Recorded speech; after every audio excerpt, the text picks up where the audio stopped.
It's 1957. Dad's been laid off for months.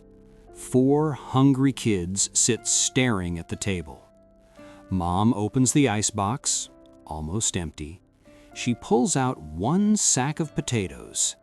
Lord have mercy, that's supper tonight. Millions of grandparents survived this exact moment. But the one meal that fed more families than anything else when money was tighter than a drum? Number 10, fried potatoes. Lord have mercy, this one right here was the king of poor man's dinners back in the 1950s. When the paycheck was gone and the pantry was bare, Mama would slice up a pile of potatoes paper thin, toss in some onion, and fry 'em slow in bacon grease or lard till the edges turned crispy and golden. This wasn't any side dish, this was supper. It stuck to your ribs real good and filled up a whole table of hungry kids for pennies. Some nights they'd sneak in a slice of hot dog if they had it, but most times it was pure fried potatoes and onions. Bless their hearts, they made a feast out of almost nothing. This one meal carried more American families through tough times than you can count. Did your grandparents ever make fried potatoes the star of the plate like this? Drop it in the comments. I read every single one.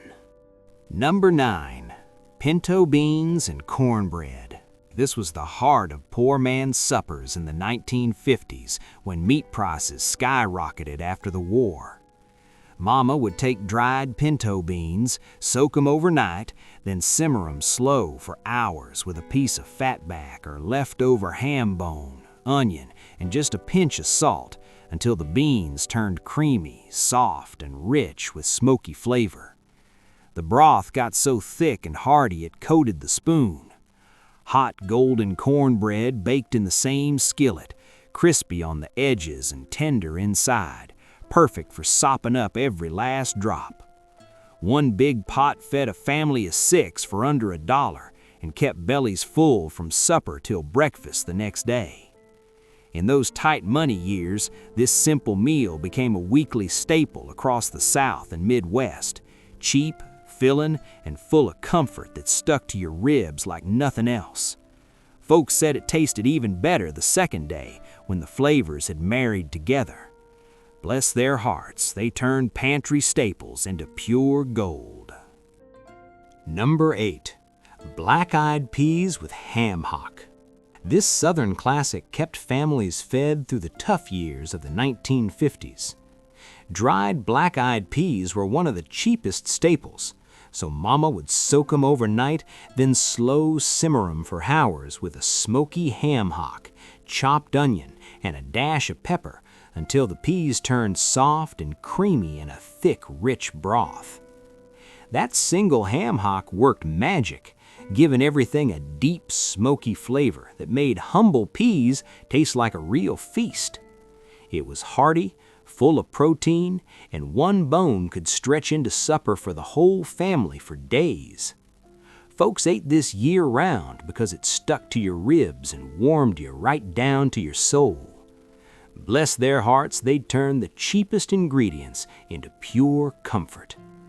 Did your family ever eat black-eyed peas with ham hock on regular weeknights? Number 7, collard greens with ham hock liquor.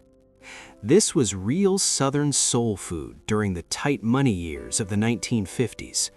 Tough collard greens were cheap and plentiful, so Mama would chop them fresh, drop them in a big pot with a smoky ham hock, onion, garlic, and a touch of hot pepper, then let them simmer real slow for hours until tender. The longer they cooked, the sweeter and richer they got.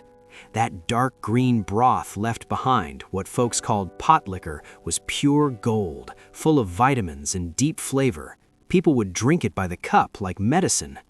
One ham bone turned simple greens into a hearty, soul-warming meal that stuck to your ribs and kept families strong. Bless their hearts, they knew how to turn the humblest ingredients into something special. Did your grandma ever cook collard greens with ham hock like this? Number 6, salmon patties. These were a lifesaver for families in the 1950s when fresh meat was too expensive.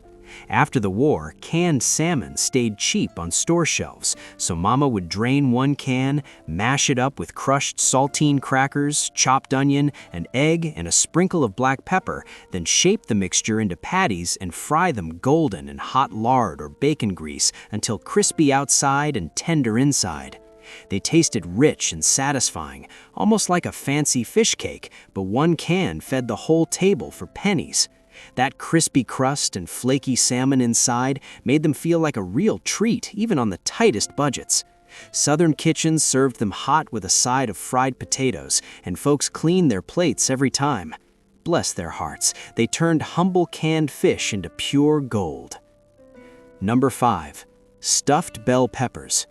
This was one of Mama's smartest poor man's dinners in the 1950s. Bell peppers grew cheap in gardens and markets, so she'd cut off the tops, scoop out the seeds, and stuff them with a filling of rice mixed with a little ground beef or just breadcrumbs, chopped onion, and tangy tomato sauce, then bake them slow until the peppers turned soft and sweet.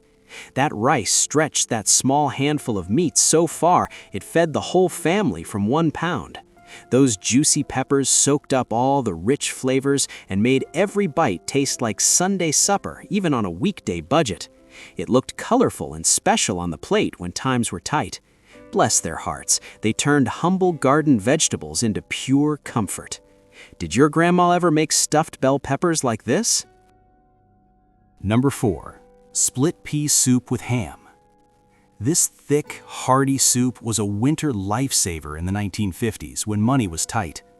Mama would take that leftover ham bone or ham hock from Sunday dinner, add dried split peas, chopped onion, carrot, and a little celery, then let it simmer slow on the back of the stove for hours until the peas broke down into a rich, creamy bowl of comfort. The longer it cooked, the thicker and more flavorful it became. That smoky ham flavor soaked into every spoonful, turning cheap dried peas into a meal that warmed you from the inside out. One bone could make enough soup to feed the family for 2 or 3 days straight. Bless their hearts, they knew how to make every scrap count. Did your family ever have split pea soup with ham on cold nights? Number 3. Creamed chipped beef on toast. This dish was a true 1950s lifesaver when fresh meat cost too much. Mama would take those thin slices of dried chipped beef, fry them just a minute to wake up the flavor, then stir in milk, butter, and a little flour right in the same skillet until it became a thick, creamy white gravy loaded with salty, smoky taste. She poured it hot and generous over crispy toasted bread slices. One small jar fed the whole family fast and cheap. It was quick, hearty, and stuck to your ribs like nothing else. Soldiers brought the recipe home from the war, and it became a weeknight hero in kitchens all over America. Bless their hearts, they turned simple pantry staples into pure comfort. Number 2. Beef liver and onions. This was the cheap protein king of poor man dinners in the 1950s. Liver sold for just 19 cents a pound, so Mama would slice it thin, soak it in milk to take out the strong taste, then fry it golden with lots of sweet sliced onions and a splash of bacon grease until the outside got crispy and the inside stayed tender. That rich, iron-packed flavor gave families real strength when meat was too expensive. The sweet onions cut through the richness and made every bite go down easier. Kids might grumble, but parents knew one serving kept them going strong all week. Bless their hearts, they turned the cheapest cut into pure nourishment. Did your family ever eat beef liver and onions like this? Number 1. Bread and milk. This was the very last meal families turned to in the 1950s when money ran completely out. When the cupboards were bare and there was nothing else left, Mama would tear up day-old bread into a bowl and slowly pour warm milk over it. A little sugar on top, if they had any, was considered a real treat. It was soft, warm, and gentle on an empty stomach.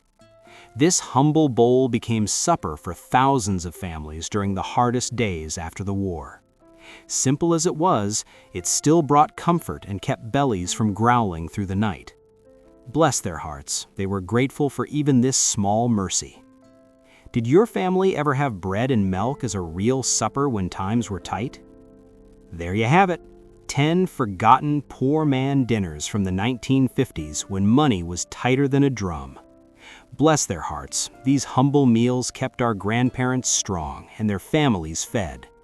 Which one brought back the strongest memories for you? Hit like and subscribe for more stories from the America we forget. See you in the next one.